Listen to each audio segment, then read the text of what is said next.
Welcome, everyone, to the third seminar of the Dialogues series for 2016. Welcome to the Institute of Muslims for the Study of Muslim Civilizations at IKU. It is with great pleasure that I welcome Asifa Quraishi-Landes, who is a law professor at the Wisconsin University in Madison. She has a unique profile in matching two different profiles. It is an expertise in constitutional law and an expertise in fiqh, which is quite unique.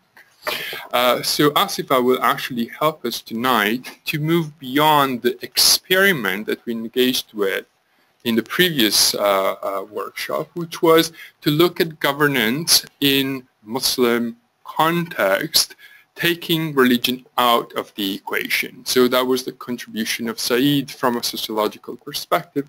Asifa will actually put it back in. Exactly help us with another experiment. What would happen if we put religion back into the equation and think of governance structures from that perspective? And again, she brings in her expertise and background in both worlds. So I think I should just leave the floor to Asifa, but please join me in welcoming her to our series. Thank you. So I told John that I like to stand up. In American law schools, we're very interactive. We call it the Socratic Method, and so I'm most comfortable if I'm sort of moving and talking in that way. So I think I'm going to do, also you can see the screen a little bit better that way. So so bear with the American style for the hour. So I'm very honored to be here. Thank you very much. It's my second time to London, but I was a teenager when I came last time. So it's very nice to be back and to be back in such a distinguished place. It's very, very nice. So thank you for inviting me. So as he said, I teach American constitutional law, and I think about constitutional theory, and I've always been interested in constitutional theory and comparative constitutional theory. And I also have always had an interest in Islamic law, Sharia, fiqh, and as I watch the conversations around Muslim government, Islamic government, and just general ideas about problems with Muslim majority countries and the kinds of things that were happening in these countries, I realized that part of the problem, as I saw it, was at a much more macro level than just the particular laws that were being passed that people had an issue with for human rights reasons or whatever. There really was a different way of thinking about law and government and the allocation of power that I was coming at the problem. It was different than the way the normal conversation happened in the world. And I concluded that what I was doing was I was looking at the way that Muslim government should be set up from my research and knowledge of pre-colonial experiences with law and government. And that what was happening in today's world was that people, and Muslims majority, but everyone, was operating on very much a European nation-state model of what government is. And it actually is quite different in many, many ways than the pre-colonial idea of what government is and does and what's the authority. And so what I'm working on now is thinking about sort of a thought experiment about what would a modern Islamic constitutionalism as a constitutional theory look like if we took away as much of that European nation-state paradigm and tried to operate on the allocation of power previously, but update it for modern realities, right? New economic systems, new technology, the role of democracy, those kinds of things. And so that's basically what I'm going to present today, is what might it look like, and where do the current governments miss it, and maybe there might be some commonality. But in order to do that, I actually have to go even more sort of background in Islamic law. So maybe a lot of this might be very familiar to you with this given audience, but it helps to set the stage overall. So what I have here is, first of all, just a comparison. So the way we think about constitutionalism today in the West, and very much dominant around the world because the Western model has been imported around the world, exported, is that law is state law. The government is what defines what the law is, and that's where the law is located. It comes from the state, it's enforced by the state, and if there's anything else that is governing people's lives and guiding their behavior, it's not really law. It's morality, it's religion, it's ethics, it's something else, but we don't really think about it as law. That's sort of the paradigm of the Western model of government. A lot of it comes out of the experience of Europe with the need to separate church and state, because if you have morality and ethics as part of the state, then it turns into theocracy, the concern is, and so you have to separate these out. So all this is considered private, and the law is sort of objective, and it's what the state does, and it's non-religious and it's non-moral. It's just this objective sort of organizing of power. But we have the sense that law comes from the state. And this is actually quite different than the allocation of power pre-colonial and Muslim majority societies. Now, I have to do a caveat here. I am talking about 1,300 years of Muslim history, which is lots of different geographical space, lots of different time periods. So I'm generalizing very much. So you can poke little, well, what about the Mamluks at this time, or what about this particular part of, Spain or whatever. But as a general matter, what I see when I look at all of the pre-colonial, pre-modern Muslim societies is you actually have power and law divided to two separate spheres. So one sphere is the state, whoever the governing power is, again generalizing, so it might be a caliph or a sultan or a king or some imperial power of some sort. The idea being whoever physically has sovereign authority over that space, whoever has what we would call today the police power, or some people say the legitimate use of force, people have the guns, basically, right? Who has physical force over the land? That's what would be called the ruler, the umara in classical language. And they do make laws.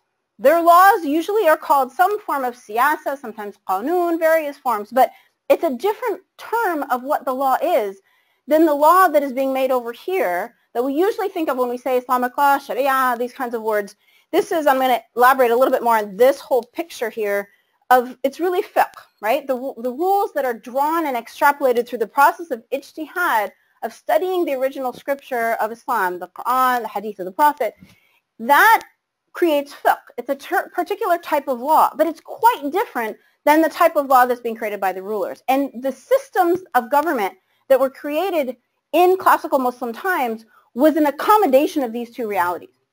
The separation of these two, just for background, those of you who know the history, most of it you can date back to the mihna, so the fight between the rulers and the scholars, when the rulers actually did try to influence and impose a particular theological belief on the population to the point of imprisoning and torturing those who didn't agree with them. The response, mostly from the academic community, was no, you do not have the right to do that, and we will resist you, and they ultimately won. And so from that moment on, you see this division of you rulers have a role to play, but your role is not to tell us what the scripture means. And we will do that, we scholars will do that in our own private space of the public domain, but not with physical use of force. And that right there saved Muslim history from a lot of the theocratic problems of the West. Right? The biggest problem of the need to separate church and state is because you don't want the people with the guns telling you what to believe and then using their guns to oppress you if you don't believe that. So when you separate out the kinds of rules that each of them can make, you really do solve a lot of that problem. So the history of Muslim authority and what the government was doing is quite different than the history of the church-state combination in the West. So that when the conversation today goes to, oh, Muslims need to just learn how to separate church and state, that will solve a lot of the problems, I understand where that's coming from. But it's misunderstanding the very different history of these two different populations in the world. So let's just go into a little bit more detail about what is the authority of each of these. They're very different authority. What kind of law that each of these groups are making, the fiqh is being made by the scholars. Basically, when they're making their rules, they're asking, what do the rules that are in the scripture mean? When there is a command to do something, when there is an exemption to do something, when there is a recommendation to do something, pray, give charity, take witnesses for these kinds of contracts, all of these kind of directives, what do those mean? That's what the scholars are trying to figure out through lots of process of very elaborate legal analysis. That's not the question the rulers are asking. From the mihna point on, that's not appropriate for the rulers to ask. That's too dangerous for the rulers to be in that business. The question that the rulers were supposed to ask, they answered it for themselves many of the time, but the theory of their legitimacy from a Sharia perspective is they are doing what serves the public good. As long as what they're doing serves the general public good, and that can extend just to keeping social order so that there isn't chaos in the streets, that is the legitimate grounding for the laws that they make. So the grounds for the siyasa law is very different from the ground for the fiqh. It comes from a different place, it comes from different justification, and the motivation for why they're doing it is very different. So I want to just elaborate more on this part of the picture because this tends to be something that, I don't know, I think the conversation in the world is missing a very core principle of what the fiqh is, and we often use the term fiqh and sharia interchangeably, and we miss a lot of the nuance of what's going on. And so when we think, oh, there's going to be a Muslim government, we think that means that that government is going to legislate sharia, and then that means a whole other theocratic thing from a Western worrying perspective. So I want to just break this side of the picture apart a little bit just to understand what I'm saying. So what they're doing when they're trying to figure out extrapolating the rules from that scripture, you start with the idea of sharia. And this is a common phrase. Now it's even in English. It shows up in dictionaries. Now people use this word. Like now jihad is in the English dictionary, right? So sharia is thrown around.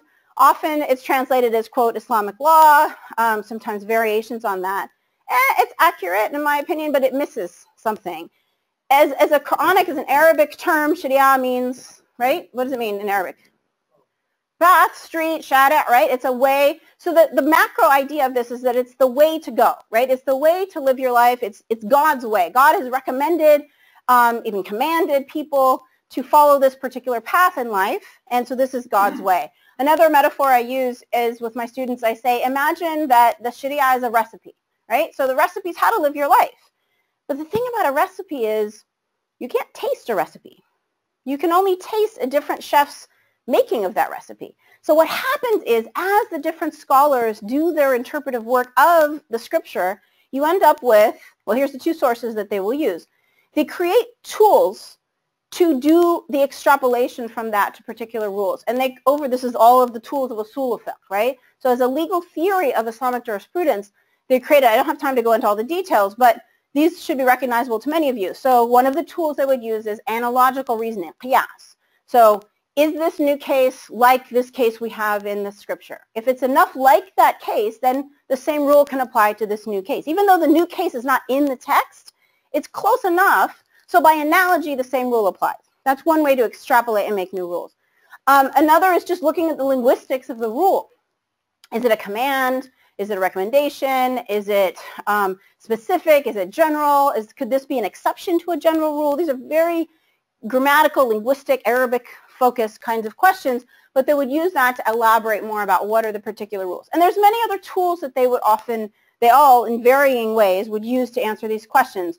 What would serve the public good? Maybe the custom of the people is relevant. Maybe there's a consensus by now among the scholars that this means this, right? So you have a whole buildup of tools that all form this legal interpretive process, ijtihad. So the process of going from here to the actual fiqh rules is a legal analysis process that uses, whoops, it's moving without me, that uses varying combinations of, I don't know how to make it stop. There we go, hold on. Did I touch the board? Is that what it's doing? Oh, okay, I'll stop touching the board. All right, that's a really high tech now. It just touch the board and it knows what you're thinking. Maybe it's connected here.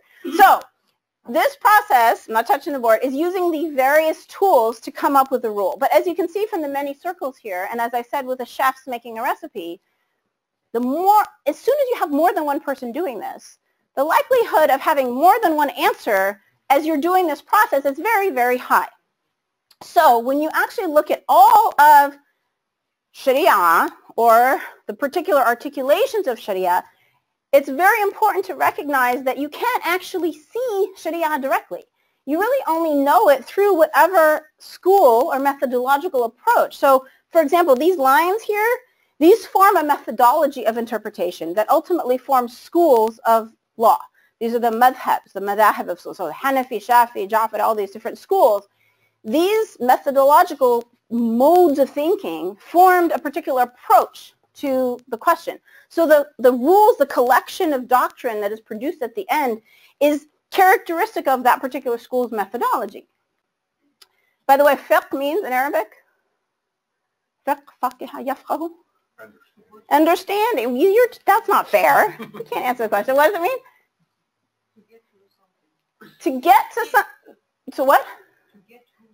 to get through something, I guess if you're understanding, you're getting through something. Literally, faqiha is to understand, to appreciate, to interpret, to understand. So that's very important when you think about what they called their rules at the end of this picture.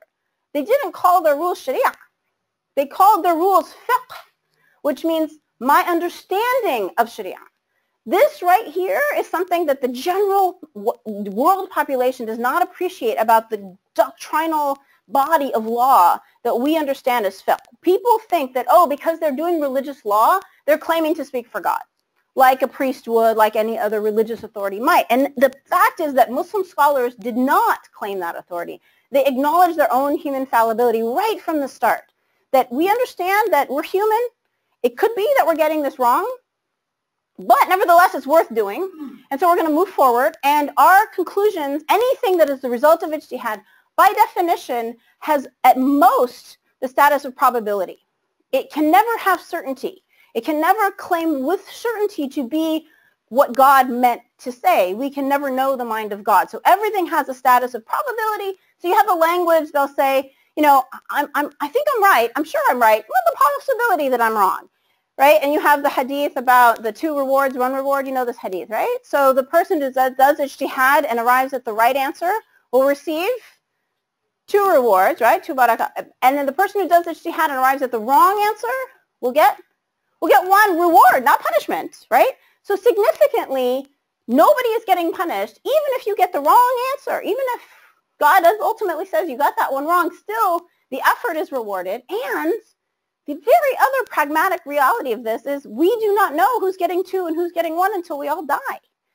So the reality is I have to treat, if I were a faqih here, faqihah, which there were, by the way, women, scholars, all the way through, if I were, I would have, and say I'm a faqihah, and right over here, Jean-Luc is a faqih, right? He does his ijtihad, and he ends up with answer A, and I do my ijtihad, and I touched it again. Oh, shoot. Okay, I end up with answer B.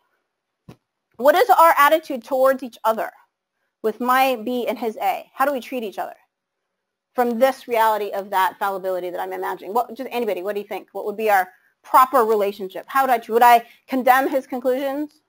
Why not? It would have to be mutual respect. Why? I might be wrong. It could be that he's right and I'm wrong. And I can't know that for sure. I can be really confident. And I could even write a book where I would make fun of his approach and show how I don't think it makes any sense. And I'll show how mine makes so much more sense. But at the end of my book, I probably will say, you want to guess what the phrase would be? Am I still messing with it? Okay. Something that was slightly messed with. Okay. So at the end of my book that I'm complaining about Jean-Luc's approach, Allahu A'lam, that's right. So the coding of constant recognition of my own fallibility is built into this literature. So I would say at the end of it, God knows best. It could be that he's right. I really don't think so.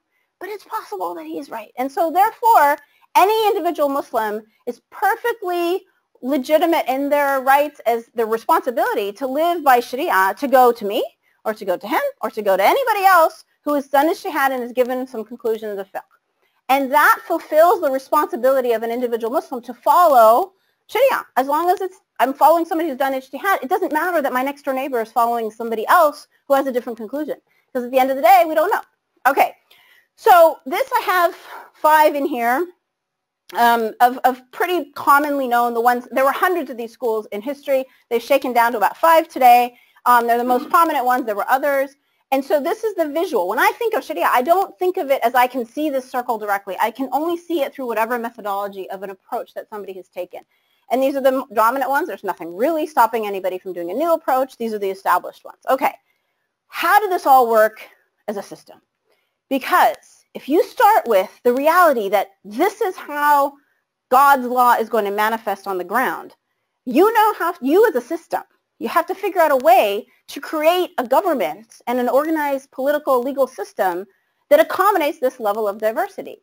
That is very confusing if you think of law only as one central law coming from the state. Because you can't have one central law. How are you going to pick which one? You can't have the government then picking, they tried, but they refused. Okay, we'll just take this one. We're going to legislate it to be the law for everybody. You can't do that because you don't know that it's God's law. At the end of the day, it could be wrong. So they had to figure out a way to accommodate this level of diversity, but still allow some sense of order, some sense of predictability, some sense of systematic, awareness of how is this all going to work. So how did it all work? So you have these two realms that I started with. You have the realm of the fiqh, and you have the realm of siyasa. And they had different roles in society. They recognized the other one was there. Sometimes it was in cooperation, sometimes it was in tension, sometimes a little bit of both. And they operated with that reality of both existing. I've written about this being somewhat of a constitutional checks and balances, if we want to use that modern term, that the power that extending this, I touched it again, this extending too far beyond this power often was checked by the reality of what these guys could do. So one of the ways the fiqh community, they didn't have any guns. They didn't have a police force. They didn't have any way of enforcing the rules that they were coming up with. So how on earth did people know about it, and why would they follow it if there's no guns to make you follow it? Well, one thing about religion is that people feel bound by it even if there's nobody forcing me to follow it. So naturally, Muslims would seek out scholars to answer some of their life questions that involve legal questions. So I'm getting married. Who can I marry? What does the wedding have to include? What should I do to make sure this is a valid marriage? I'm going to die. I need to leave my money to my, in my beneficiaries. How do I make sure that that's according to what God would approve of, right? So you go to individual fuqaha, scholars, muftis, and you would ask for an answer to your legal questions. And the answer would come in the form of a fatwa. It's also a word that's become an English word. Many people think it means something much harsher than it is. It kind of has the flavor of an edict, like a command. Like once I hear a fatwa as a Muslim, I'm like an automaton, going to go and follow what it says, which is not what a fatwa is.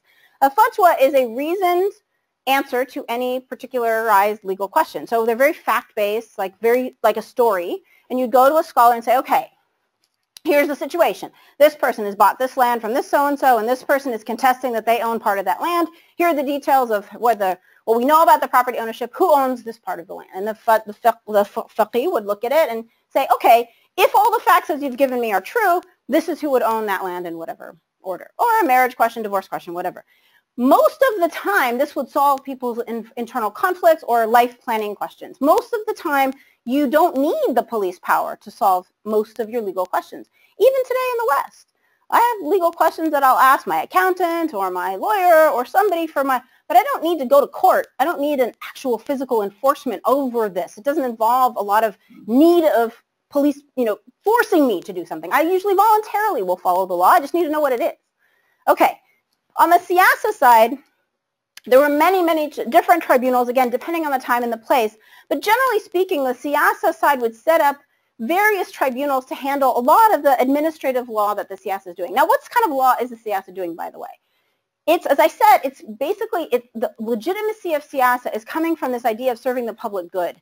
So it's things that the scripture doesn't really have a lot to say about, but are really important for us to live our lives. So, for example, to take a modern example, here's something that's been on my mind because it just came from the States. Which side of the road are we going to drive on? Right? We need a rule for that because if everyone decides to drive on different sides, somebody's going to get hurt. So there's nothing in the Quran, there's nothing in the Hadith, there's nothing scriptural that's going to answer that question for us.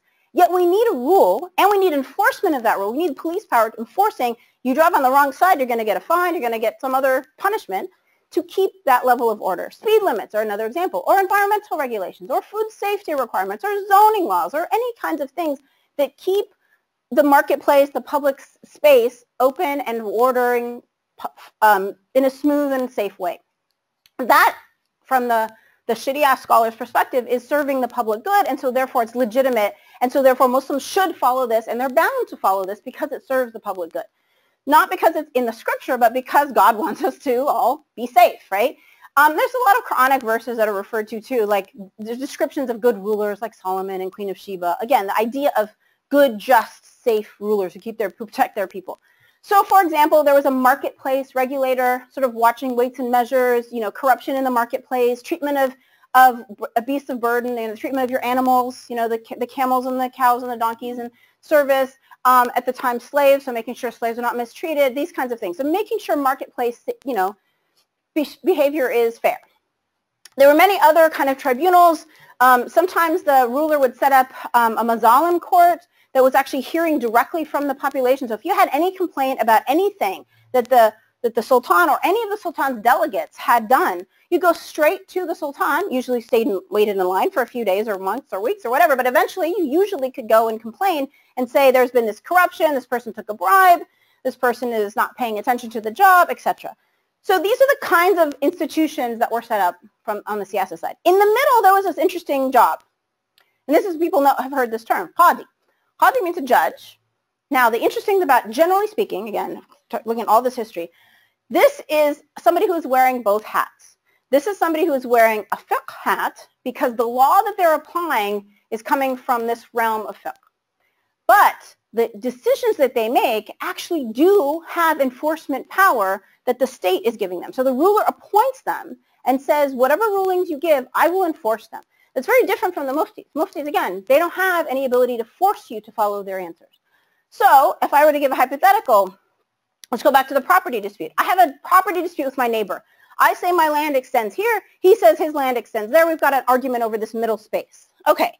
If we could find a mufti that we both agreed with, that we both gave respect, both from the same school of thought, for example, we both knew this mufti locally, we take the case to the mufti, we give him all the details, the mufti will give us an answer. Usually that solves the problem.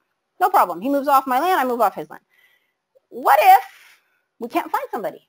Or what if we're from different schools? Or what if we do go to a mufti, he gives me a fatwa, and then my neighbor ignores it. So I'm not moving off your land. And I say, I have a fatwa right here. Get off. He says, I don't care. Because again, a fatwa is not binding. In itself, it's fallible. So I can ignore a fatwa. I can go to somebody else. I can go to Gianluca, and then I come to someone else if I disagree with the fatwa. There's like forcing anybody to follow a fatwa. So when I have a dispute that's not resolvable by just my own mutual self-regulation, now I need the police power of the state. If I feel he's on my land and he needs to get off my land and I have a right under the scriptural interpretation of property, law, sharing, whatever it is, I need him. So now I need to go to a qadi.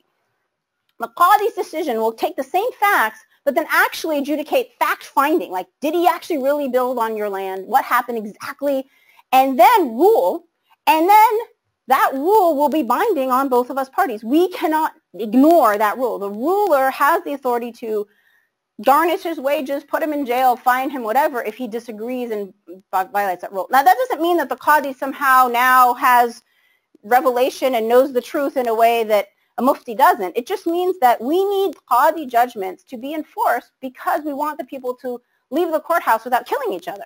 If everybody knows that those are enforced, now that serves the public good, that those are going to be enforced. That keeps order. I know that those qadi judgments are going to be enforced on me, so I'm not going to rebel because I know what's going to happen to me. All right.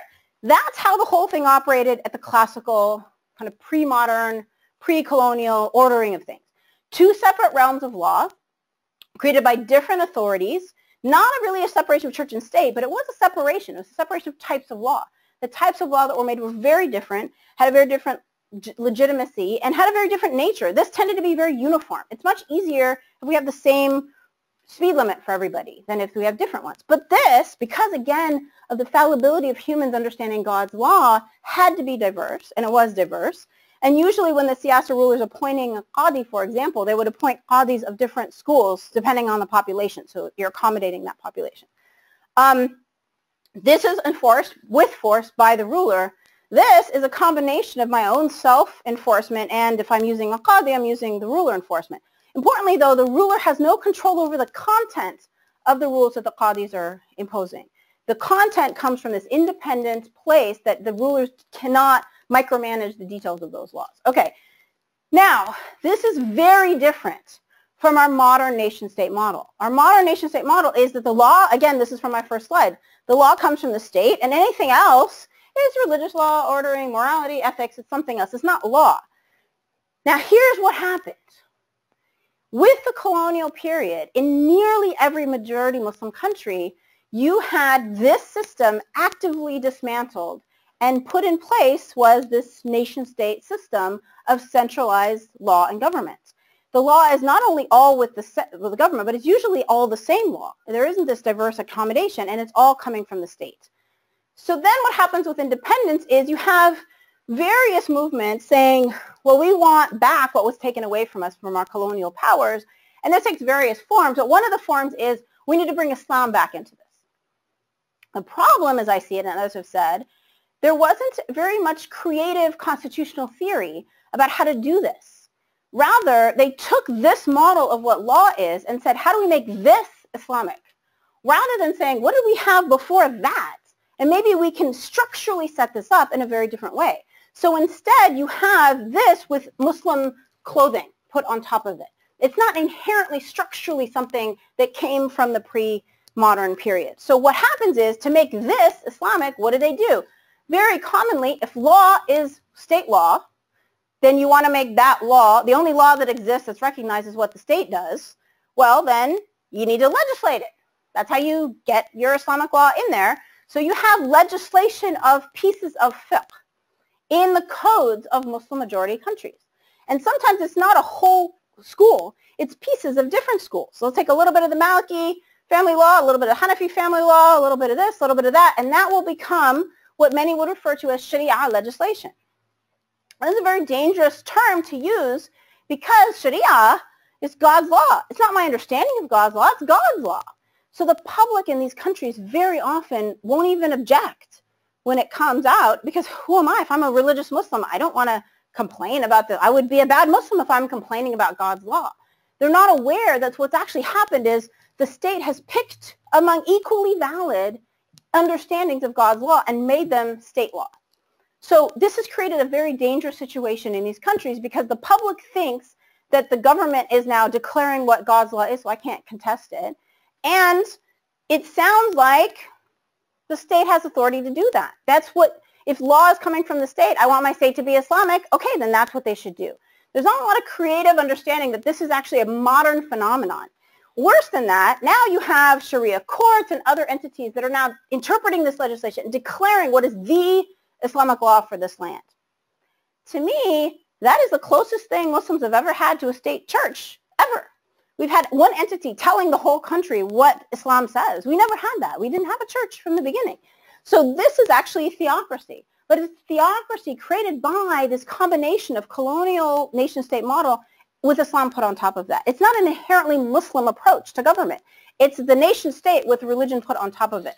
So worse than that, the public, anything that was diverse before about the fiqh is thrown off to the side, exactly how that first picture I gave you, and that's just morality, that's just law, that's just ethics, that's not really law. So if I am in Pakistan, for example, and I say, hey, I'm a Shafi, I want my marriage to be adjudicated according to Shafi law. Too bad. The law that we've legislated is this law right here. That's the marriage law for Pakistan. That's very different from what happened in the previous period. In the previous period, I as a Shafi could say, I need a Shafi Qadi to adjudicate my Shafi divorce. My next door neighbor is a Hanafi. She's going to need a Hanafi Qadi to adjudicate her divorce, and the rulers accommodated that level of diversity. This is not happening today. That level of fiqh diversity that is inherent to the entire epistemology of Islamic law is gone. All right, so now it has created a problem with how people even think about Sharia. They think about it as a uniform. They think the state has authority to declare it for us. And as I see it, it's near theocratic. People with the police power are claiming to be adjudicating and legislating God's law for the population. So here's my part. How do we fix this? What could we do in the modern period that's sensitive to modern realities of the government that is not this theocratic problem that we see today? So I call it reconstitutionalism, right? So I think that what our public lawmaking entities, whoever is making law for the state, today we mostly do it with a democratic model, and I think that there's large evidence of popular support for the idea of democracy around the Muslim world. So that would be an update. I would say, okay, whatever was siyasa then is whatever legislative power, legislative, and even executive power we have out there today. That is our equivalent of siyasa. That should be legitimate as long as it is serving the public good. If we decide that we want to use democracy to determine the public good, great. That would be one way. Historically, you could have the king just decide or the sultan just decide the public good. Today, I think democratically we could decide the public good. So that should be the first question we ask. When a Muslim government, when a state, Muslim majority state, makes a law, the first question we should ask as an Islamic question is, does it serve the public good? Does it serve the maslaha of this people? That is a very different question than asking, what is the fiqh rule on this issue? That is not the question that is the appropriate role for the ruler to do. The appropriate role of the ruler historically was serve the public good, not decide fiqh. That was a different role. So that's the first question. Now, one critique of this is, well, if you just ask that, that sounds like a secular state. How is this an Islamic state? That's just what any country would do. Okay, what serves the UK's public good for welfare or travel rules or whatever? I just heard there's a speed train from Leeds or something coming up. So whatever serves the public good, there's nothing Islamic about that. So one concern is that I've had is, well, what's to stop this entity, if in your model, from, let's say, making a law that bans public prayer, right? If everyone decides it's in the public good, then it could really violate Muslim values, and that we need some Muslim check on this. There actually are various Sharia checks. They're called repugnancy clauses in some constitutions today. Iraq has one, Afghanistan, Egypt, and they're very controversial because they're kind of vague, and they say, no law shall contravene Sharia. What does that mean exactly? So I think there should be some kind of a check, but I think when you say Sharia, it's confusing because people think, oh, well then anything in the fiqh it can't contradict. That gets very nerve-wracking for, say, human rights treaties, right? Because if there's a particular fiqh rule, for example, on women's inheritance rights, for example, I then, as a Muslim government, often will not sign a human rights treaty because it disagrees with that particular fiqh rule, so therefore I can't sign on. That is not, first of all, you're not asking the question, is it serving the public good? But I also think it's not appropriate for your Sharia check to be that particularized to the fiqh, because that was never the role of the ruler in the first place. I think, and this is my little invention here, the question that we should ask if we're trying to check this for Islamicity would be something that's it's established in the fiqh scholarship, but it's a bit more abstract, and it's looking at the spirit of the law, not the particular doctrinal. And that is the idea of the maqasid, or the purposes of the law. So classically speaking, the fuqaha came up with 5 basic purposes that all of the fiqh serves ultimately. Life, religion, property, your lineage, your family, dignity, sometimes people list it. If the law doesn't contravene any of those spirits of the law purposes, that, I think, is an appropriate siyasa check. Because what they said was these purposes are all what maslaha is made up of in the first place. So if the law is on the grounds of maslaha, well, then you check. You just do a little check to make sure that those 5 elements of maslaha are served, nothing's contradictory.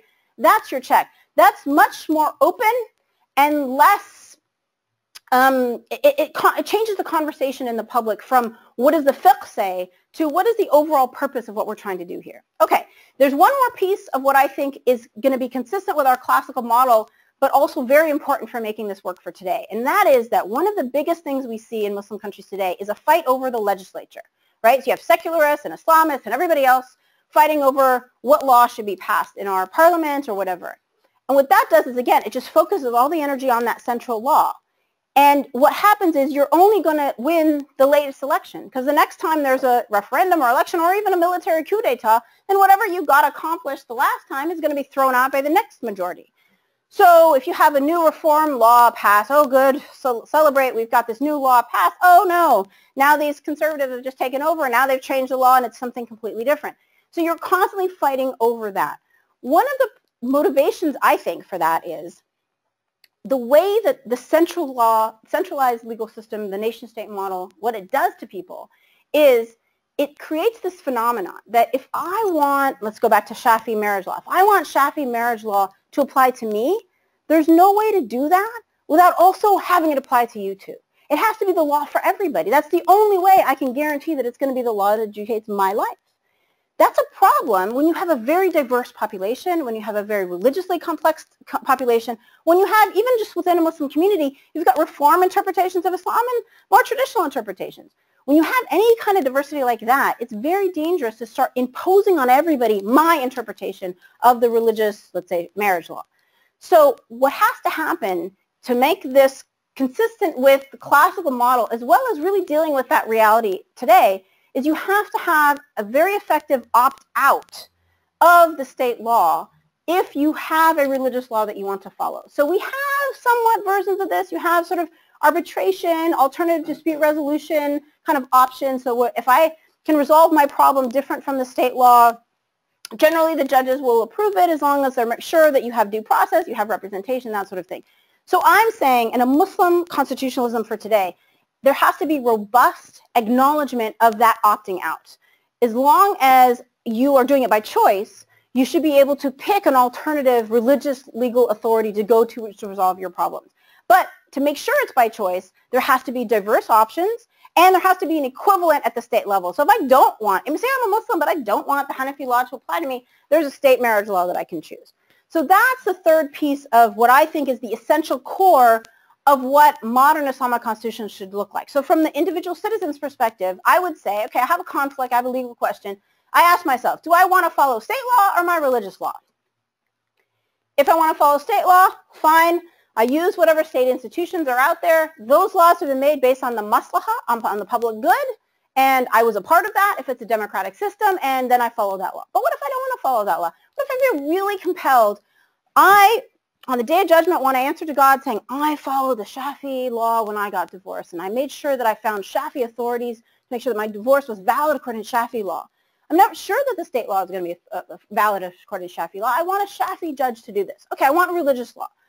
So where can I go? A modern Muslim constitutionalism has to accommodate me choosing this box, not that box, and I get to pick which one. So I pick a Hanafi, I pick a Maliki, a Jafari, whatever scholars are out there that I think are valid enough to make me feel that my religious obligations before God are taken care of in my legal issues, I choose.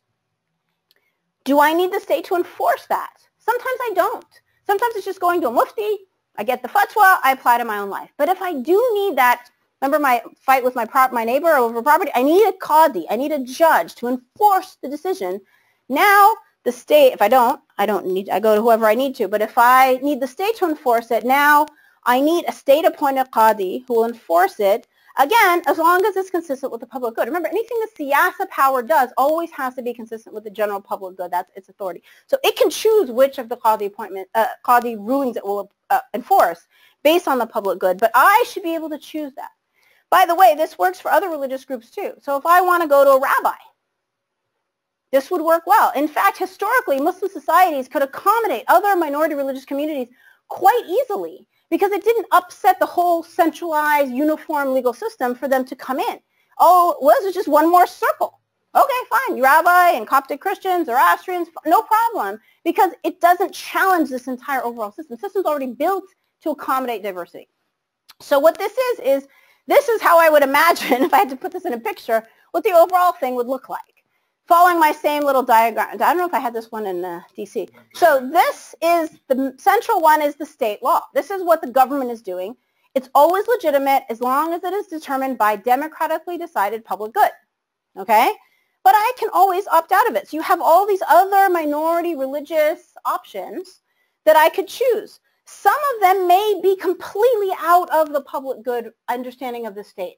Some of them may validate torture. Some of them may accommodate child abuse, whatever, right? So the state can say, okay, I can't stop you from whatever you're doing in your private life, but I will not stand behind it to enforce it in a court, right? I'm not going to give you a judge that's going to enforce that. So some of these may be completely outside, and that's fine. The state can do that. But some of them, there might be aspects of their religious law that doesn't challenge the rest of us. So we appoint a judge to handle this person's marriage by Shafi law and her neighbors by Hanafi law and their neighbors by Jafari law. Doesn't change. And each of them could decide to go back over here as long as it's within their own choice. Some of them may be completely in. I might just choose state law for my own personal behavior. This is a very, very different model of law and authority than the modern centralized, monistic, monolithic nation-state model that presumes we're all the same. And when we say equal, we tend to be uniform when we say equal. And it causes lots of tension when you have a very different multicultural, multi-ethnic, multi-religious community. And this accommodates for that, and I think very much is the only system to use for a Muslim society where so much of the law, when we say law, we mean law that's interpreting scripture. What's missing from the modern version of that is we think, oh, Islamic State, oh, that means I have to legislate all of that scriptural law, missing the diversity, the fallibility of that, and missing that structurally it doesn't all have to come from the same place. So I'll stop there, and I'm happy to take questions or further comments or any other things you might like me to say. Well, thank you. Thank you. I think you have given us a lot to think about. to react to, I would say. Okay, good. And I already see a hand up. Actually, 2 hands up. Mariam, please. Can we use the So, mic? Mike, Yeah. yeah. It goes Yeah. onto the platform. Yeah, yeah. Thank you. Thank you. Very interesting. I'm just wondering, you see, whether will it same sort of principle would apply to a state governing Shia law, you see. And now there are 2 cases. One would be 12 verse, you see, Nashri. Sure. Another would be Ismaili and and in case of Ismaili, there is infallible Imam, you see. Whether this were conflict, you see. Right. The other thing I wanted to mention was a few years ago, Ron William was Archbishop of Canterbury, gave a speech and he was reconciling English law. Yep. And he got into hot water, you see, I think he was amenable. The Sharia has acquired such a bad publicity that we think about chopping hand and stoning and so would you explain this? How can you reconcile this? Yeah. So I'll take, so I want to take one at a time. Okay. I'm very glad that you're pushing me on the Ismaili and Shia context because I'm very sensitive to including that whenever I'm doing research and when I'm teaching. But I have to admit, this theory was mostly coming from a Sunni paradigm. Mostly the key piece of that this is coming from is the idea that the ruler doesn't know anything with certainty. Of course, from a Shia perspective, if the Imam is present, then that Imam should be the ruler, and they do know things with certainty. So for any Shia community like the Ithna Ashari, where the Imam is not present, then they're pretty much in the same situation as the Sunnis on this question. They don't have the Imam present, at least for now, and so therefore they're kind of in the same role. The scholars don't know with certainty, so their role is to make religious law, the fiqh, and then the ruler should do something else, and then they work in tandem with each other. If the Imam is present, then I don't frankly know enough about modern Ismaili theory to say, does that Imam have to be the ruler in a Muslim-ruled state? If so, that changes the dynamic significantly. Some of this could work if the ruler themselves felt that the role of the different areas of law was different. So he could make siyasa kind of decisions, and he could delegate diverse fiqh to different communities. If that could work, then it could also translate to an Ismaili kind of context. So I defer to the experts on that, which I'm sure there are in the room, as how much this would work with Ismaili environment. Most of what I was proposing would work for Sunni and for any Shia community that does not have the Imam with them. Yeah. So, and Rowan Williams, I mean, I think he was articulating something that, I mean, just 2 days ago, heard another contemporary scholar talking about the idea of more accommodation of tribunals for Muslim communities as well as Jewish communities and everything else is something that should not be a scary, bad, horrible thing when our Archbishop said it and when anybody else says it. And the fear of it is coming from, like you said, a very negative stereotype of what Sharia is in the modern Western mind, and it's largely media driven. And yet, it still is something that Muslims feel bound by even when they're living in secular societies. So the reality is they're still going to their muftis to solve marital problems. And if the secular states don't do something to acknowledge and respect that, you're going to have a very complex problem on the ground where people feel bound by different things and there's absolutely no recognition of what's going on. And some of the concerns of pressure or coercion or whatever that is the concern not to recognize these tribunals are going to happen without any light of day being shown on them. So you have a lot less ability to help those who might be victimized by a system that's happening on the side. So I think there's a lot of boogeyman about the idea of tribunals that I think that should be gotten rid of. On the other hand, I have my own sensitivities about Muslim tribunals when they tend to apply only the established majority opinion of the fiqh, and a lot of the more minority interpretive approaches that might, I have to say my own personal bias, might be more accommodating to women's rights than the majority opinion on some of this. I would like to see, as in I have in my model, a very diverse options of where you could go. It's not just the Muslim tribunal, but there's quite a lot of different scholars I could go to. So I could go to a very reformed scholar for my marriage or whatever. So this person's conducting marriages that traditionally might not have been the most acknowledgedly valid marriage, but this particular person has done ijtihad, and I trust this person's fatwa, and so therefore I could go to him. I tend, and this has happened in the United States, there's a variation of this that's starting to bud up. Canada had an approach that kind of crashed and burned because of this Sharia scare. But there's, again, now popping up in the United States some small versions of this.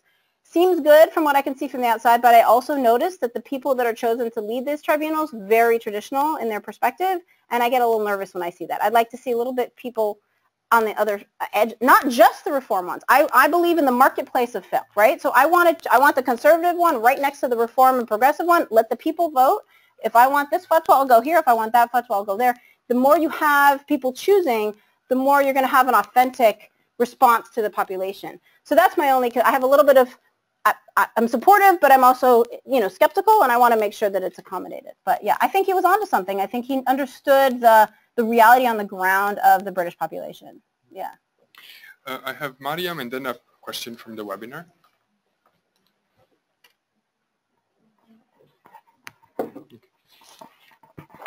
Thank you. I think that I need more clarification about, as far as I understood, state law is secular. Well, it depends on what you mean by secular. That word is very loaded by our own experiences. So what do you mean? When I contrasted with the one that you mentioned, because it is a religious law, and you say that it is a state law. Right. So a state law shouldn't be religious law. If it chooses to be any kind of religious, it should choose one of the fiqh schools. The state should?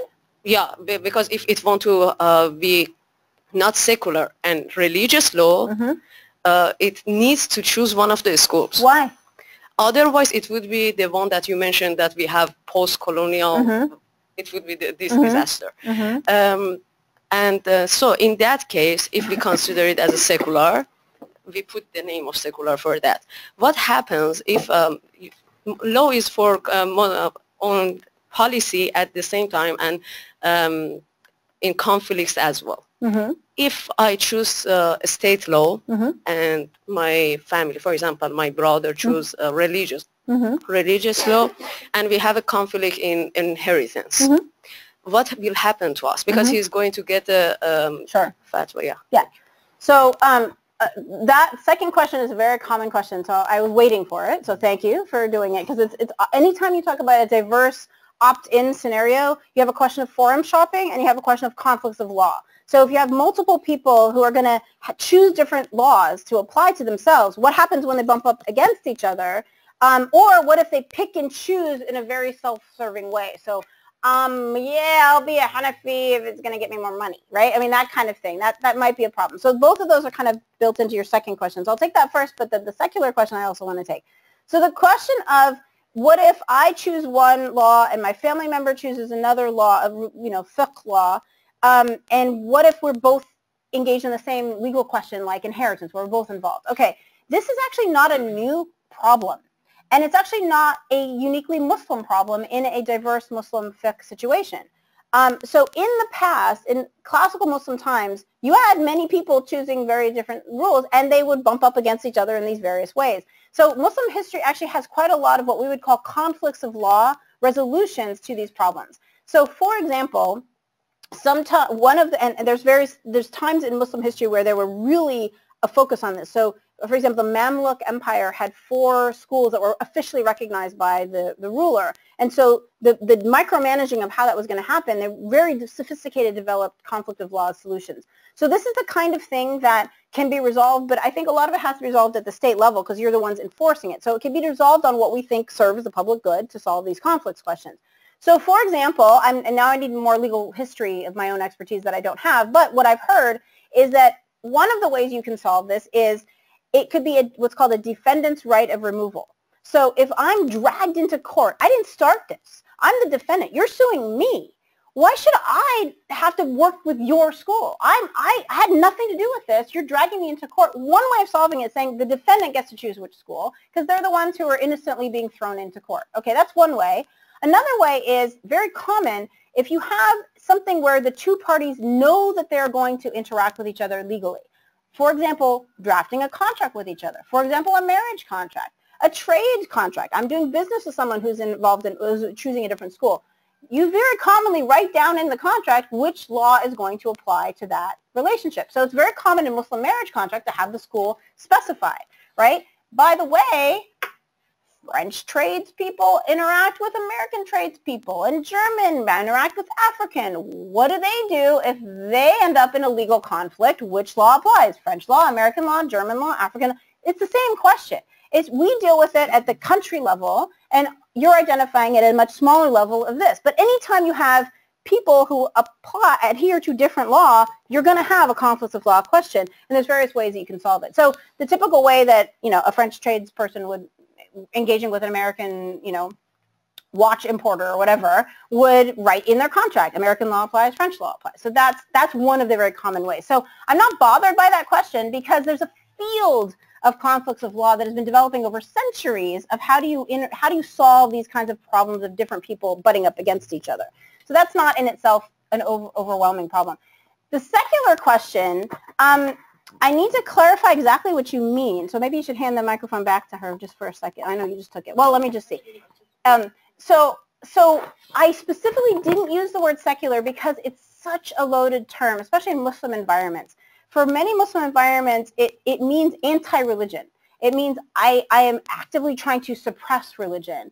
And there's variations of secularism that I think could be accurately described that way today.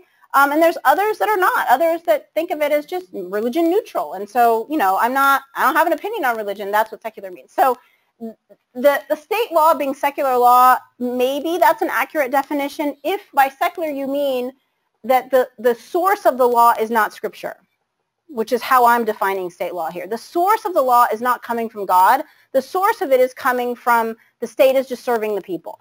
That's the role. That, by the way, is an Islamic duty under the Quran. You should serve your people. You should be just to your people. You should make them safe. So it doesn't mean it's a non-religious thing to do. It just means the nature of the authority is different than the nature of the authority of the religious scholars, the fuqaha.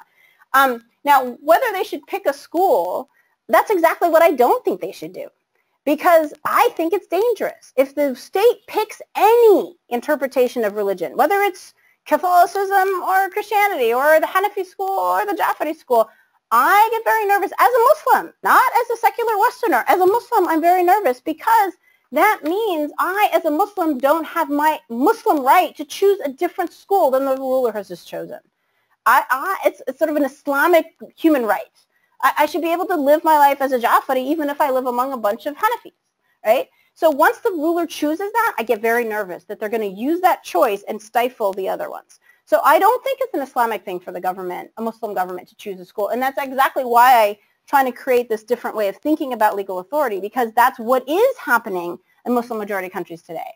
And I think it's happening because they've adopted the colonial model of law. We pick what law for everyone to follow. There is no other law in this land. There's no circles. It's just the green center.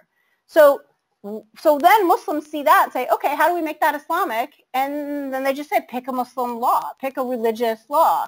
And that, I say, is closer to European theocracy of the 1600s than it is to pre-colonial Muslim structures of government. So, sorry, does that answer? Asifa. Yeah, but when it comes to the necessity of guaranteeing enforcement, then a position or a decision on who is an authority comes back into the picture. Otherwise, which authority? In the fiqh world? If the state decides to enforce one of these authorities, why can't it enforce all of them? Why can't it enforce all of them? So if the only time I need the state involved in any fiqh issue with me is when I need a qadi.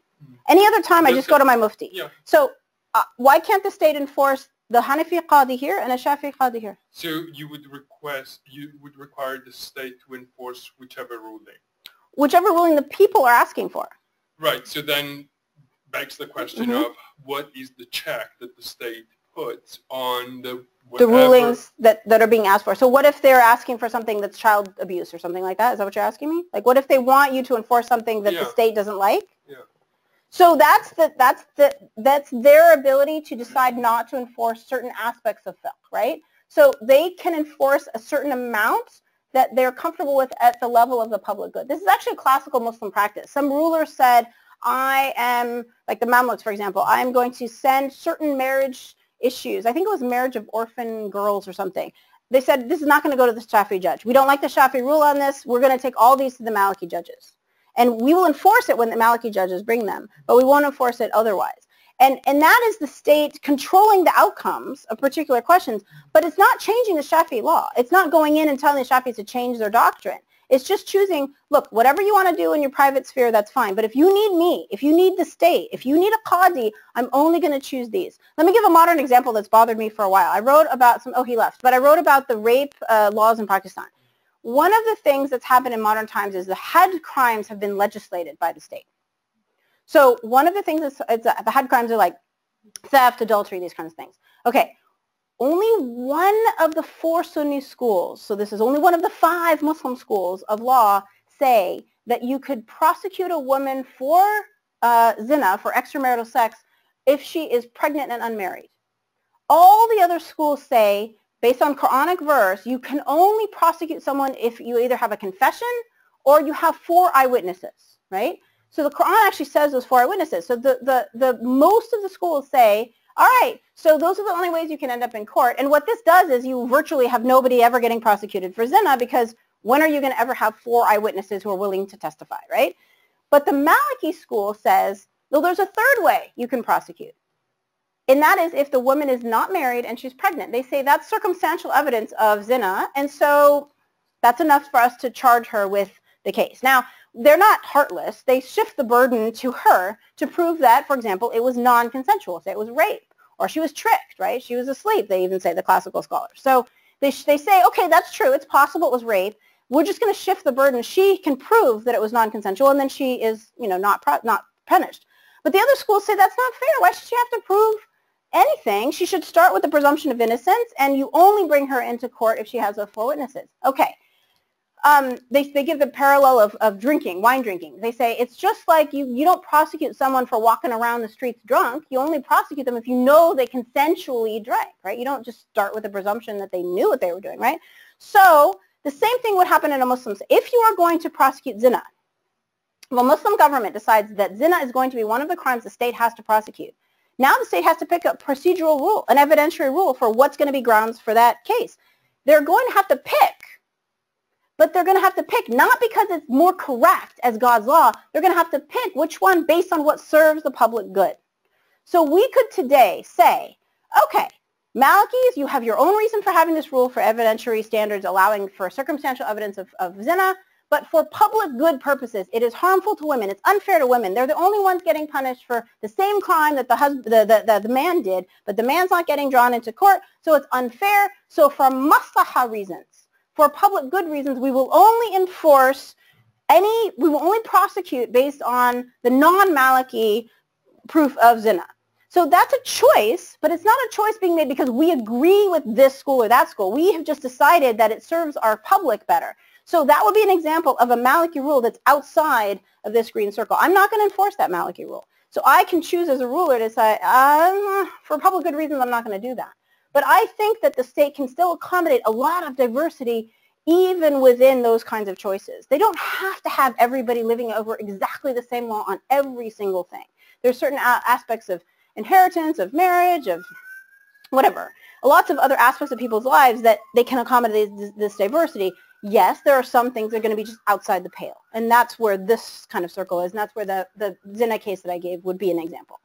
Does that answer the question? Yeah, I will give the floor to the webinar question. But before that, because when you introduced the issue, you said I want a more robust system, right? Whereas what you were describing right now sounded like the regular enforcement of ADR decisions that would actually happen without any specific constitutional design or mechanism for that. So, okay, so I'd put it that I want it robust and I want it constitutionally recognized a robust enforcement of ADR decisions. So right now, ADR just happens as a pragmatic resolution for overburdened court dockets, and people are just voluntarily choosing to go work things out with their lawyer and their rabbi or whatever. In my arrangement, because the classical model actually posited them existing as a parallel realm of law. I mean, part of the reason I want this constitutionalized is it's important for the world to know that there are two types of law in this society. And so constitutionally, I don't have the language for the Constitution itself, but there should be a recognition that there is this parallel realm that is like where you're calling it ADR. But it's recognized at some very official level of building the state structure, of where is the authority. And so this realm is not determining this realm, and it doesn't have the role of telling us which of these is correct. And if it's constitutionalized at that macro level, I hope and think that it would change the conversation on the ground. Because at this level, anybody can be a part of the conversation of what serves the public good. Atheist, agnostic, Muslim, Jew, everybody, right? You don't need to have any fiqh expertise to say what's the best healthcare system for our country, right? Or is it unfair to women to be prosecuted for zina cases if you're just unmarried? These are things anybody can document.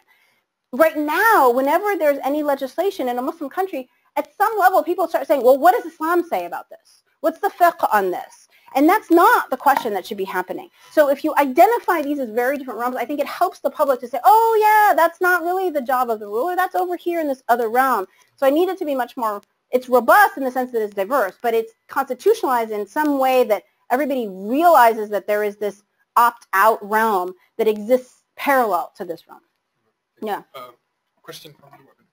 Hi, so Zina Salim asks, what if two parties, Party A and Party B, are practicing contradictory tariqah? Whose fiqh would be followed, A's or B's? And please provide your comments on this. Are they, wait, can you read the, I'm sorry, read the beginning? Yeah. Two parties are following different contradictory tariqah? Whose fiqh would be followed, A's or B's? Yeah, I mean, I think it's not a problem if they're just living their own lives on their own. It's only a problem when they run up against each other in the same legal case. And in that case, it's answered in the ways that I said. There's various conflicts of laws resolution you have depending on how they interact with each other.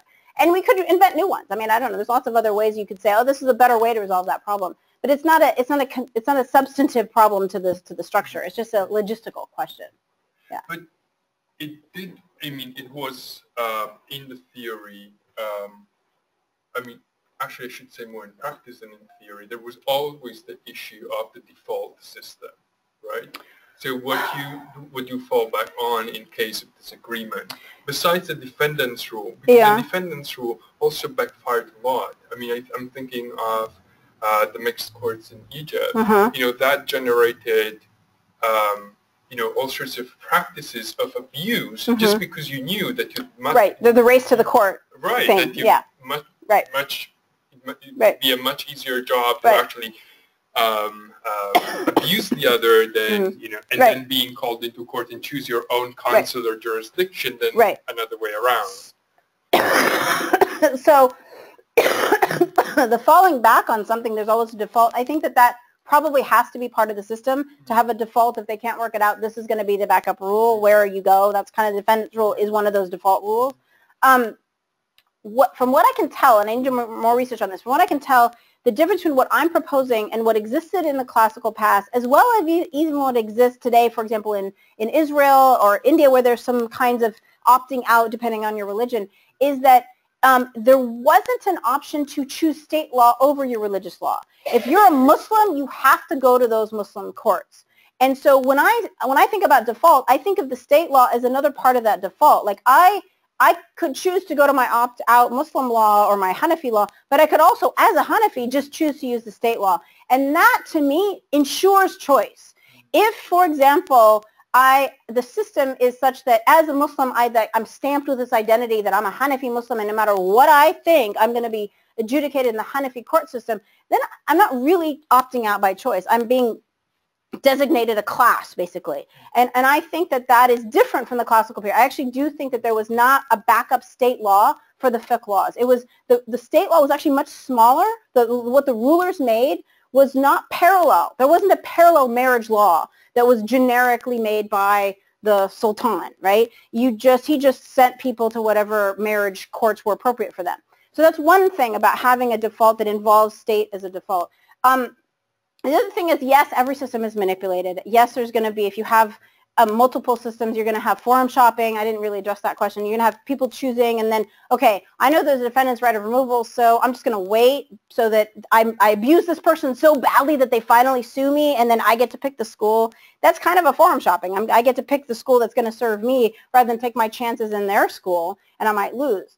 Yeah, that is a problem. I think that as a maslaha matter, the state can see that as a problem, that people are abusing it, and as a state problem of public good, people are abusing the system, so we're going to change the default rule of how this is operating.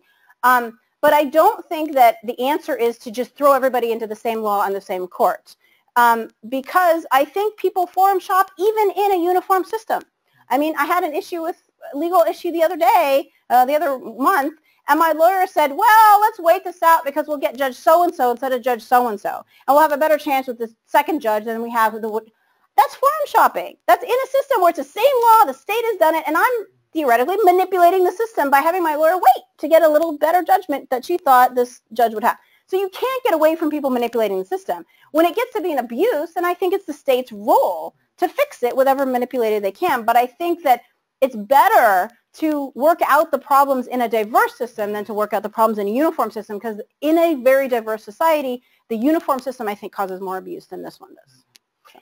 As the mic travels to Mustafa, and then I do have as the mic travels. Okay, yeah, go ahead. Okay, the mic is okay, cool.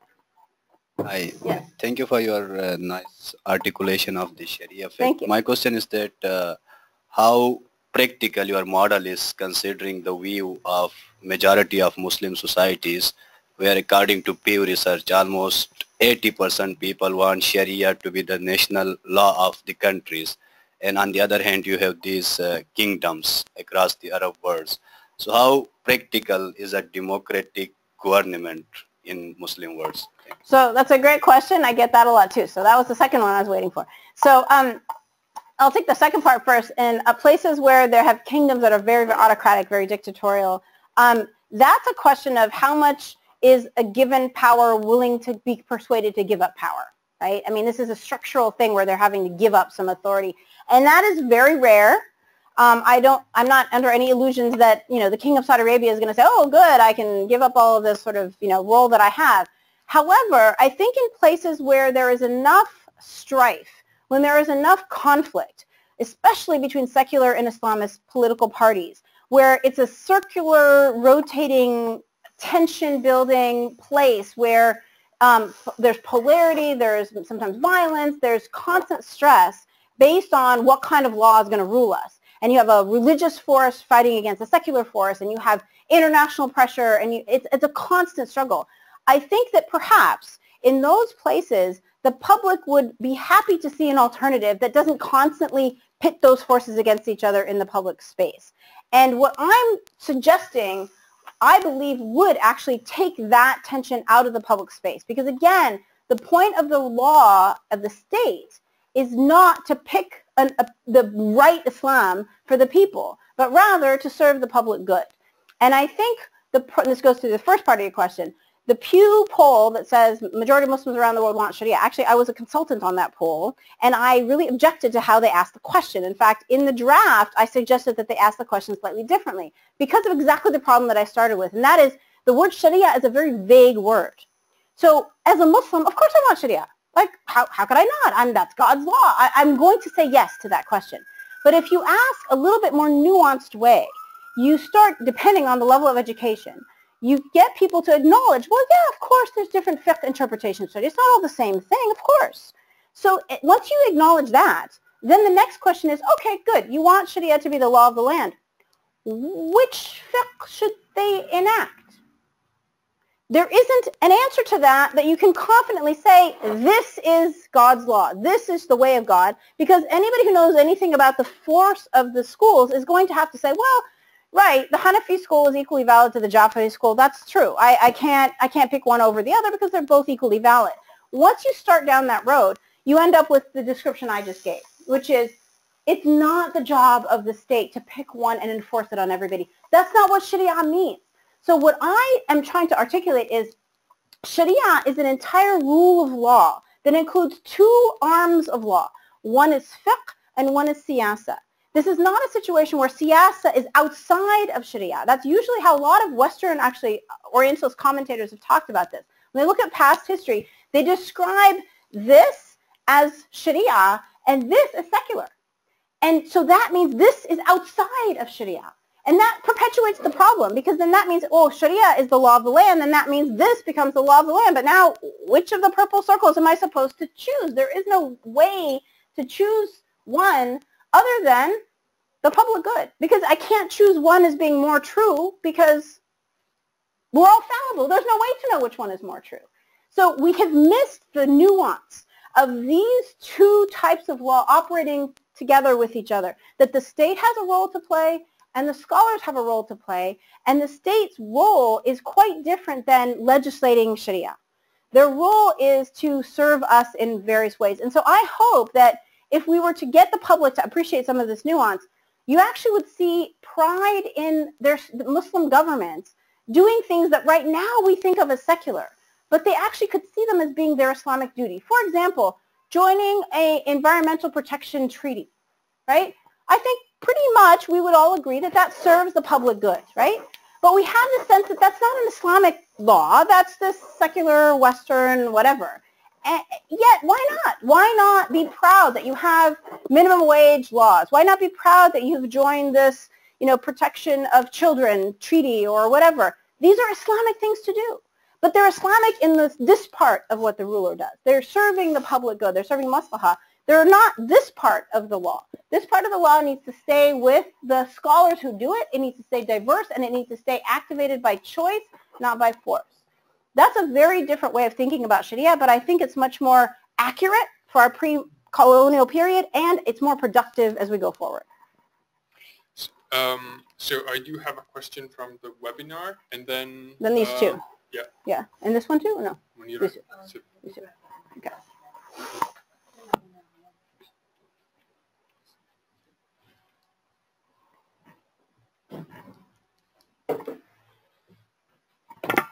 So if the state can merely choose to enforce a practice or norm which is repugnant, without ruling that it is unconstitutional or unethical or plain wrong, then the private realm allows these acts to continue.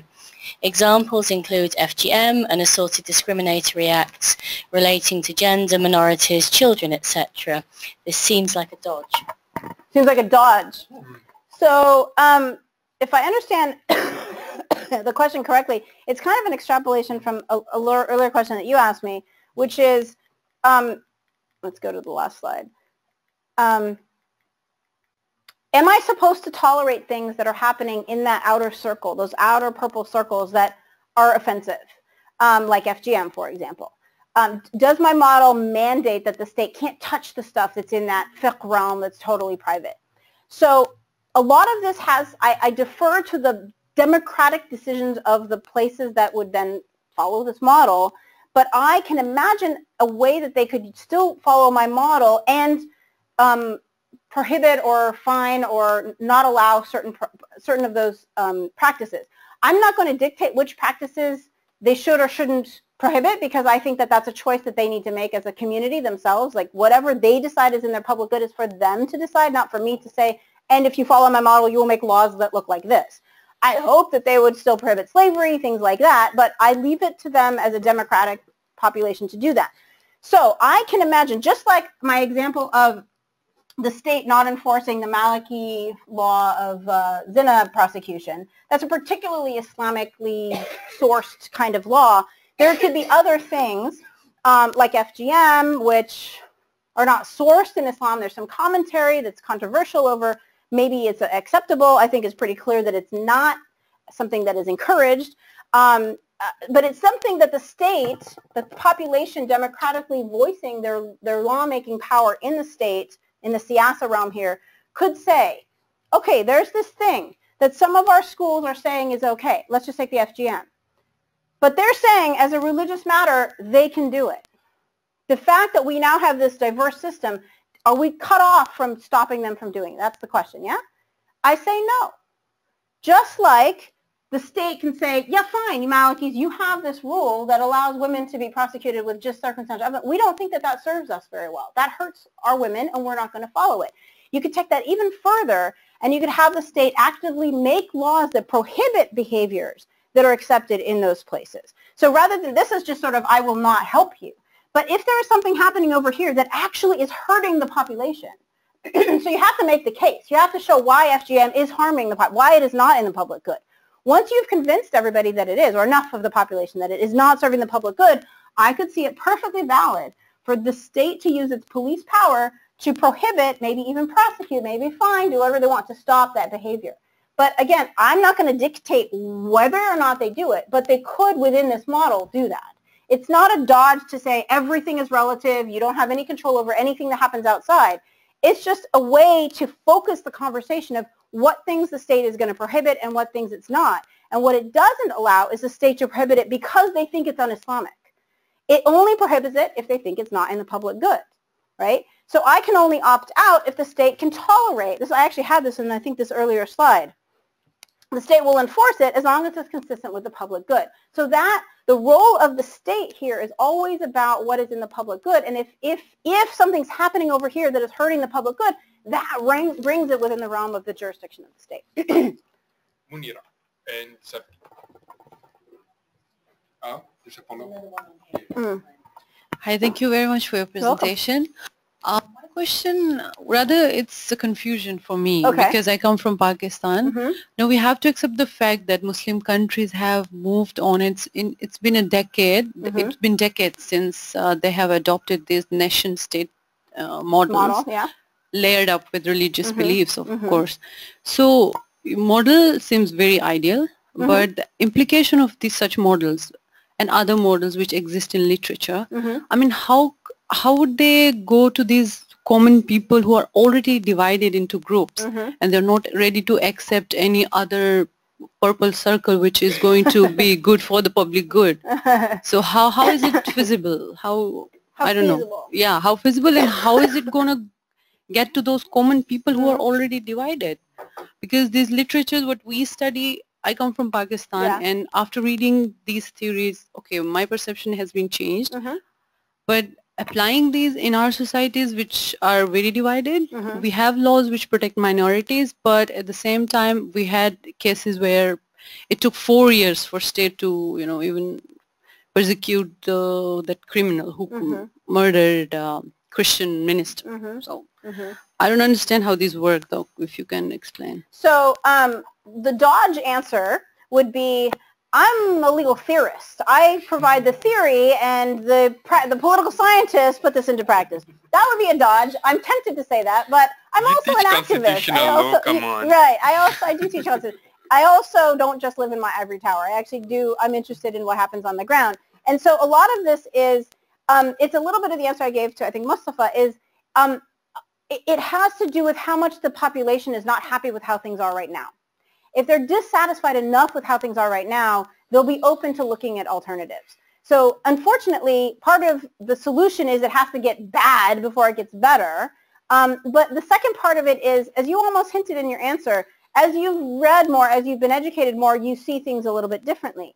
I think the fact is that the more people have education, the more they're aware that there's other options out there. And this is a very difficult thing in a population that large populations are uneducated, but a lot of it has to do with conveying new information to the masses, and there are many ways to do that. I'm not expert in them, but I think that has to be part of the picture, and changing the way that the people who have power talk about it. So the people who are in power, if I can talk to and communicate with those who are using their platforms to speak to the people, if you start at that level. And one of the reasons that the fuqaha were so influential, the reason they actually were a check on the ruler in the past, was that they had the ear of the population from the beginning. And that is because they were the ones giving Friday khutbahs. They were the ones that people went to when they needed a fatwa. So they had constant communication with the public. And so the rulers knew that if they did something that was something outside of what the scholars thought was legitimate, it didn't take much for these scholars to cause a riot. Because all they have to do is say a few things at the public level, and then the people will check the power. So that's one of the ways that they were in tandem with each other. So part of this is finding who has the ear of the public and educating them about other alternatives, and then they do that communication to the public. So that has happened. There's examples of that going on, like a very charismatic leader, for example, saying things that changes a large population of his or her followers. It's a long road. It's not going to happen overnight. But I think the important thing is to say you have to start with an answer before you try to implement the answer, right? If we keep going the way we're going, I see nothing more than more violence and more stress. And I'm trying to figure out at a theoretical level what has gone wrong. And I see it as a very structural problem. I don't see it as individual laws that are the problem. I see it as a very way of thinking. So it makes my task much bigger. But if you can change, if you can open people's eyes at a much larger level, then they will themselves seek out some other answers. That's my very long answer to a good question. So, Sevgi, and then I'm afraid we will have to talk. Well, thank you for this very thought-provoking talk. You partly actually answered my question, because I was also bothered with that circle, which is outside totally of the state law circle. And from the answer you gave to the question, I understood that the state can intervene, or at least state can check what's going on in that outer circle based on the definition of public good, right?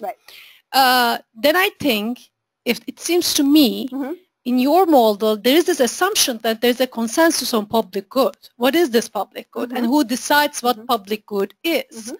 And second, as a follow-up question, is there a room in your model for universal human rights, for example? Can there be something called universal human rights in this model? Because if that circle is outside, I don't think that there's a room for that here. Their voice isn't in that universal? Is that the concern? So this is again, sorry, just an additional question. I mean, because it bothered me, because during your presentation, I think, if I'm not mistaken, correct me if I'm mistaken, you mentioned that this Malikis, you can do this here, and you can prosecute that woman for, you know, for this zina. But where do you know that that woman gives her consent to that? So let me clarify. On the question of the had crimes are unique because they always involve the state to punish. There's no school that says individuals can on their own take the law into their own hands and punish as in a case. It has to be the ruler through due process, through court hearing and all of that. So the had cases are a unique situation where when I tell the Malikis you do whatever you want, I mean I'm not going to change your law that's on your books. But if I don't choose your school when I'm prosecuting had, that means your school never actually is part of the physical prosecution of zina. Now, there's other areas of law that I could say that to the Malikis, and I can imagine they're doing it on their own. And then the same question that you're bringing up, a woman could still be in a situation that's unfair to her that is happening, not in a had case, but say a marriage case or a child custody case. I think you mentioned child abuse, for example, during your, I mean. So there could be things that are happening by an individual going to a mufti that the state has nothing to do with, and they can't control it. Now, what I answered to the person on the webinar is if there's something that is so disturbing to the population, like maybe it's FGM, maybe it's child abuse, maybe it's something else, that is rising to the level that the state has to do something about it because it is causing harm in the society, then I think that it is fair game for them to intrude upon them and change the behavior or control the behavior. I know you're going to say, how do you decide what's No, my humble suggestion is that, I mean, when you visualize your model, then no circle should be totally outside. Okay, I'll think about that. I can imagine that there might be some practices out there that are completely outside, but I'll think about that. Thank you. Not that I will be happy about the model in that case either. But okay, but let me just clarify two things. You asked a very question about who decides the public good, and then also under what grounds can I intrude upon this, and I think that clearly if that woman can make a case to her society that the child custody or child abuse, whatever the issues are, that this Maliki school is applying in their private realm of muftis is harming enough people, or harming even one person, that the society needs to do something to protect them. If you can bring it to that level, then I think on Islamic grounds of the ruler's role to protect the maslaha of society, the ruler can then intervene. The key point is that they're intervening not because they're rejecting Maliki law and they're choosing another fiqh to be superior. They're saying, for right now, this is harmful to our society. Okay, so that respects the autonomy of the fuqaha in their realm, but it says this is my jurisdiction right now. Okay, now I just want to get to the other question of the public good, because I get this all the time. I saw my husband's hand earlier. I bet that's what he was going to ask, because he's pushing me on this. As we were coming over here, he was going to say that. So it is something I'm working on. There is a literature in the fiqh about maslaha, because it is part of actually ijtihad as well. So there's a pretty robust conversation about what is maslaha. As a very general matter, it creates more good than it causes harm, right? That's a simple way of defining it. I think that it needs to be a bit more specific than I'm giving it right now. However, I do want to leave it a little bit vague, because I don't want to dictate to any society what laws they make in their public sphere. So like democracy doesn't dictate the substance of the laws that the democratic majority makes. We just say democratically, you're going to decide this on a majority level. England makes different laws than France makes. They're both democracies, right? So the idea of the justification for the law is a much more abstract thing than the particular workings of it out in the details. And so I can imagine a Muslim majority Indonesia would have different siyasa law than a Muslim majority Pakistan, both following, if they wanted to, my general model. So I do need to give a bit more examples of what I'm talking about, but I think we tolerate that level of vagueness in contemporary constitutional discussion now. We don't push to say, how do you decide what you're going to vote for? We just have a system that we let people vote democratically for what they feel like, and we let that be. We don't try to control it any more than it is, other than an international human rights kind of thing. That's your last question. So could there be a role for international human rights? My answer is yes, if the society thinks that whatever the issue in the document is in their public good, yes, that they would sign on to it. I don't think I would insist that the existing Universal Declaration of Human Rights has to be determined by this population, that it serves their public good. I can imagine that they could decide that, but I could also imagine some societies would say, I don't think so. And the typical criticism of the Universal Declaration of Human Rights is that it's not really universal. It didn't involve the whole world's voices when it was written, and so there it's not really universal. So I could imagine a country saying, it's not really our sense of the public good. We agree with these provisions, but not those provisions. So there's one more here. Well, there was a follow-up question. Okay. There's three. Well, so